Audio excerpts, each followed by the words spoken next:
ہے قرآن کہہ رہا ہے وَعِنْدَهُ مَفَاتِحُ الْغَيْبِ لَا يَعْلَمُهَا إِلَّا هُوَ، اللہ کے پاس غیب کے خزانوں کی چابیاں ہیں، کوئی دوسرا نہیں جانتا۔ ایک آیت ہے۔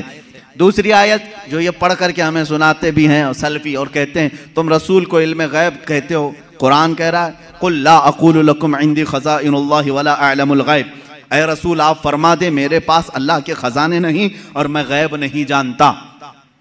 یہ آیت میں صاف ہے اور میں چرا کر کے نہیں جاؤں گا، صاف پڑھ کر کے جاتا ہوں۔ جو ان کے اعتراضات ہیں کہتے ہیں کہ رسول کو اللہ نے خود کہہ دیا اے رسول آپ کہہ دیں میں غیب نہیں جانتا۔ رسول نے کہا امت سے دو چیزیں یہ بتاتے ہیں۔ میرے عزیزو یہ سوالات کے بوچھار ہیں جو ایک سیدھے سادے بھولے بھالے سنی مسلمان کے سر پر لاد دیے جاتے ہیں اور اسے بوجھل کر کے کہا جاتا ہے قرآن جب یہ کہہ رہا ہے رسول کو کہ آپ کہہ دیں کہ میں غیب نہیں جانتا، اور اللہ کہہ رہا ہے کہ غیب کے خزانے کی چابیاں اسی کے پاس ہے کسی کے پاس نہیں، تو جواب دینا مشکل ہوتا ہے۔ بعض بندوں کو کہتے ہاں صحیح بات ہے، ہمارے مولوی حضرات نے کچھ اور بتایا تھا، یہاں باتیں میں آج آپ کو کھل کر کے ان تمام چیزوں کی وضاحت کروں گا۔ ہمارا بھی عقیدہ یہ ہے غیب کے خزانوں کی چابیاں صرف اللہ کے پاس، لیکن اسی آیت میں یہ کہیں دکھا دو کہ اس خدا نے یہ بھی کہا ہو کہ میں کسی کو دیتا بھی نہیں۔ لیکن میں تمہیں بتاتا ہوں اللہ دوسری جگہ فرما رہا ہے وَمَا كَانَ اللَّهُ لِيُطْلِعَكُمْ عَلَى الْغَيْبِ وَلَكِنَّ اللَّهَ يَجْتَبِي مِن رُّسُلِهِ مَن يَشَاءُ، اللہ رب العزت کے پاس علم غیب کے خزانے ہیں، کوئی دوسرا اس کا مالک نہیں۔ ہاں اللہ فرماتا ہے وَلَكِنَّ اللَّهَ، لیکن اللہ اپنے بندوں میں سے جسے چاہتا ہے غیب کے خزانے دیتا ہے۔ ایک طرف تو رب تعالیٰ فرما رہے ہیں، اب سمجھ میں آئی بات۔ دوسری آیت یہ نہیں پڑھتے، یہ چرا کے جاتے ہیں۔ میں نے یہ جو اعتراض کرتے ہیں وہ بھی آیت پڑھی اور جواب میں جو آیت پڑھنی چاہیے تھی وہ بھی میں نے پڑھی۔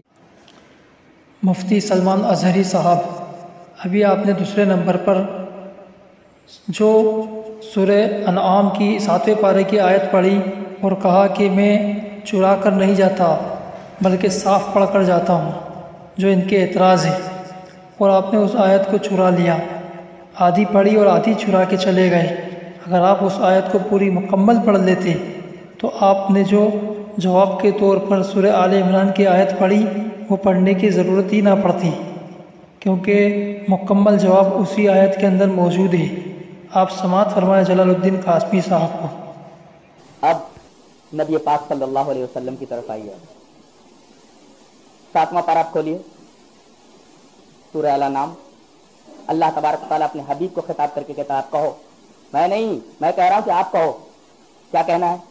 قُلْ لَا أَقُولُ لَكُمْ عِنْدِي خَزَائِنُ اللَّهِ وَلَا أَعْلَمُ الْغَيْبَ وَلَا أَقُولُ لَكُمْ إِنِّي مَلَكٌ إِنْ أَتَّبِعُ إِلَّا مَا يُوحَىٰ إِلَيَّ قُلْ هَلْ يَسْتَوِي الْأَعْمَىٰ وَالْبَصِيرُ أَفَلَا تَتَفَكَّرُونَ۔ یہ سورہ نام کیا ہے؟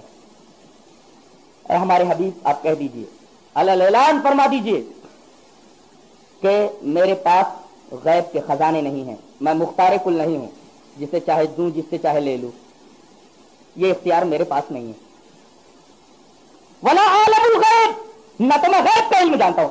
وہی جملہ ہے جو جملہ اللہ تبارک و تعالیٰ نے حضرت نوح علیہ السلام کی زبان سے نکلوایا تھا۔ کہا جا رہا ہے کہ ہمارے حبیب آپ حضرت نوح کا جملہ ریپیٹ فرما دیجئے، اور وہ جملہ آپ ریپیٹ فرما رہے ہیں قُلْ لَا أَقُولُ لَكُمْ عِنْدِي خَزَائِنُ اللَّهِ وَلَا أَعْلَمُ الْغَيْبَ وَلَا أَقُولُ لَكُمْ إِنِّي مَلَكٌ۔ میں یہ نہیں کہتا کہ میرے پاس اللہ کے خزانے، میں نہیں کہتا کہ میں غیب کا علم جانتا ہوں، میں یہ نہیں کہتا کہ میں فرشتہ ہوں، میں اسی چیز کی اتباع کرتا ہوں جو میرے اوپر وحی کی جاتی ہے۔ بات ختم ہو گئی۔